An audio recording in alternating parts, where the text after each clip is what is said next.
Hey guys, Bucky here. Today we're turning a pretty big mistake I did in my last video into a business sign for my new and small business. For quite a while now, I've been wanting to put some kind of business sign in this corner of the shop because I just think it looks a bit empty and pretty boring, so that's why I wanted to give a bit more life to the shop.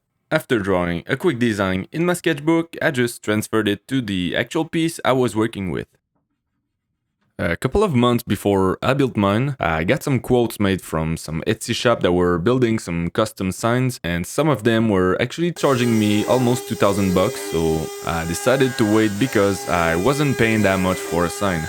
And it's actually when I messed up this oval shape that was actually supposed to be a tabletop for a coffee table that I got the idea to build a sign out of it. I wanted to carve out the letters just to give it kind of a 3D effect, and my first attempt at it was using this rotary tool with its carving bit, but I quickly realized that wasn't gonna work. So instead, I started with the router just to remove as much material as I could, while also making sure not to go too close to the line. I left about a 1/4 inch all around the letters and came back later with the carving tools to finish it off.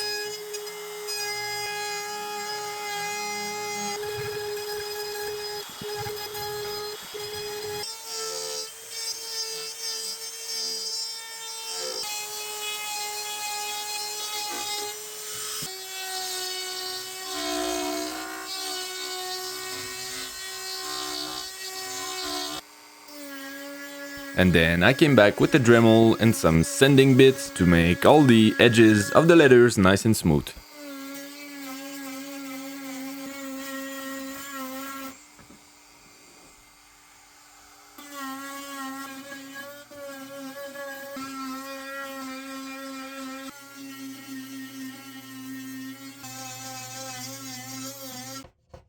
And I also used chisels just to make it perfect and do the final touch-ups.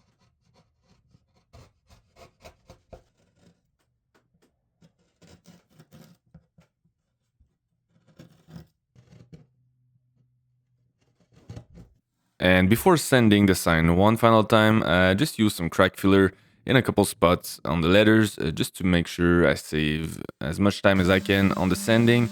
And it's also going to be painted, so it doesn't really matter.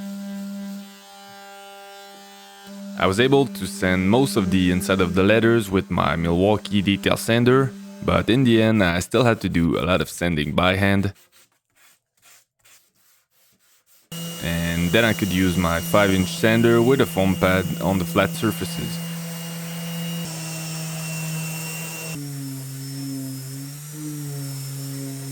And once I got everything pretty smooth, I added a 1/4 inch roundover on both sides of the sign. And I sanded one last time by hand the whole sign just to make sure everything was perfect.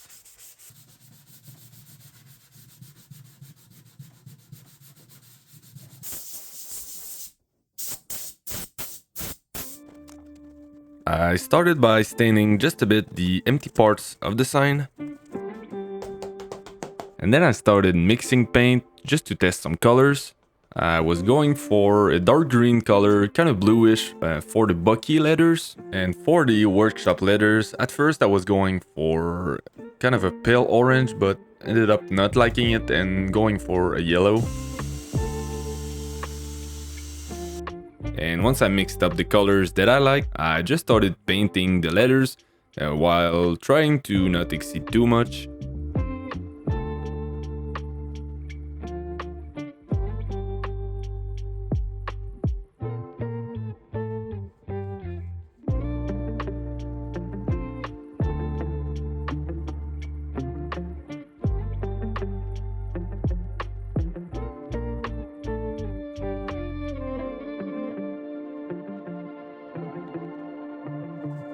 There's actually a couple spots that I messed up, no big deal, I just sanded the paint down and reapplied a bit of stain just to make it seamless.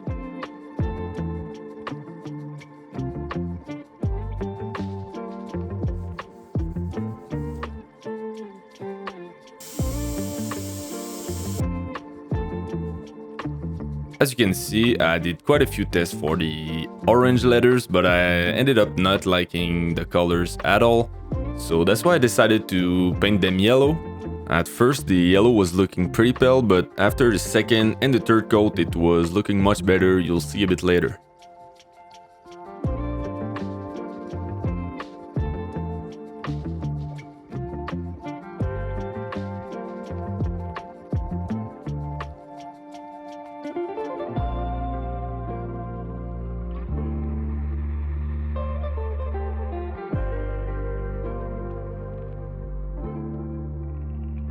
And after the 2 coats on the green and the 3 coats on the yellow, I decided to add a bit more details to the letters. I did so by simply painting some kind of a reflection effect in the corner of the letters, which is going to give the sign a bit of a graffiti look that I was kind of going for. And keep in mind guys, it's the first time I'm doing a project like this, so I don't really know what I'm doing. If you guys have any suggestions about anything I could change, just let me know in the comments, because I really liked it and I think I might do more stuff like this in the future. And once the paint was dried up, I could just seal the whole surface of the sign with some epoxy, just to make sure that there's actually no bubbles trapped in the epoxy on the thicker coats.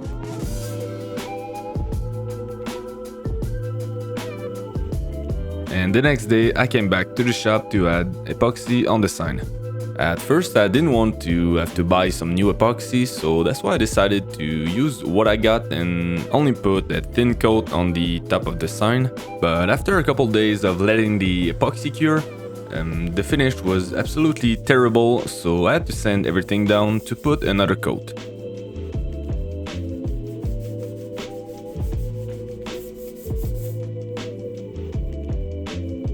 And at this point I still had just a bit of epoxy left and I decided to use it for one more coat.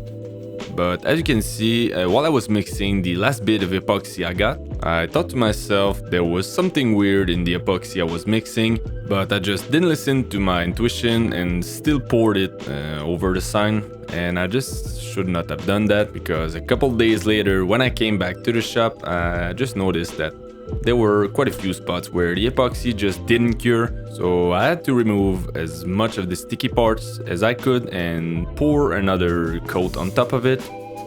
But this time I stopped trying to cheap out and I bought some new epoxy. And I also chose to fill completely the letters with epoxy until the whole surface of the sign was completely flat. Yes, that took a lot more epoxy, but I think in the end it was worth it, because the final result is just perfect in my opinion.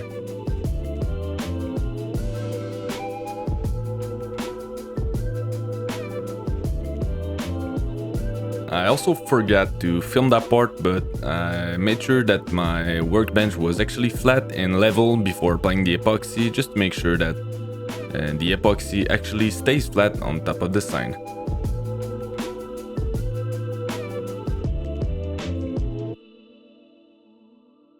And because it's winter and pretty cold in Quebec right now, I set up this small propane heater with a fan behind it just to make sure that the air dissipates a lot better in the shop. And I also came back pretty often in the shop just to make sure that the temperature is actually always between about 20 to 25. And here's what it was looking like after a couple days of letting the epoxy cure.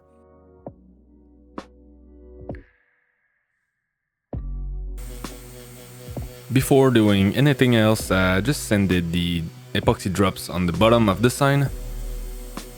And then to attach the sign to the wall, I simply used this leftover French cleat that I had from another project.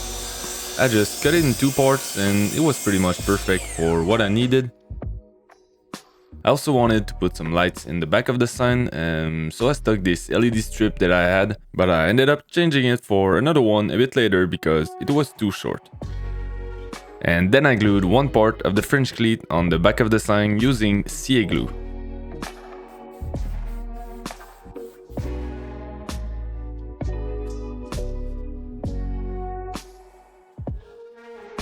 I screwed the second part of the French cleat on the wall. And I also put together this small block that's the exact same thickness of the French cleat. It's simply gonna act as the support so the sign stays flat on the wall. But then I also noticed that the gap between the wall and the back of the sign was actually not big enough for some lights to come out. So after installing this 20 feet USB cable to the sign, I used some scrap wood that was probably about a bit more than a quarter inch to act as a spacer to make the gap between the sign and the wall bigger.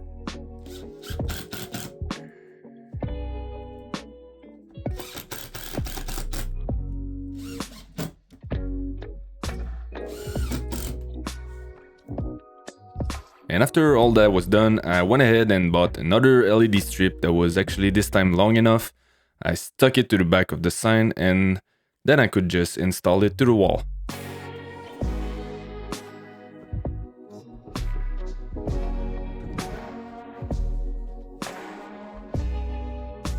And finally, this is what the end product looks like. Honestly, I'm pretty happy of what I did and how it turned out in the end. It's not even close from perfect and there's probably a lot of things that I could have done different, but like I said earlier, it was actually my first time doing a project like this and I honestly loved it, so that's why I'll probably make more stuff like this in the future. Just let me know if you guys would like to see more. And if some of you guys are still watching this video, I just want to say thank you. That means a lot to me. I'm still new on this YouTube stuff and yeah, that's it. Until next time, guys.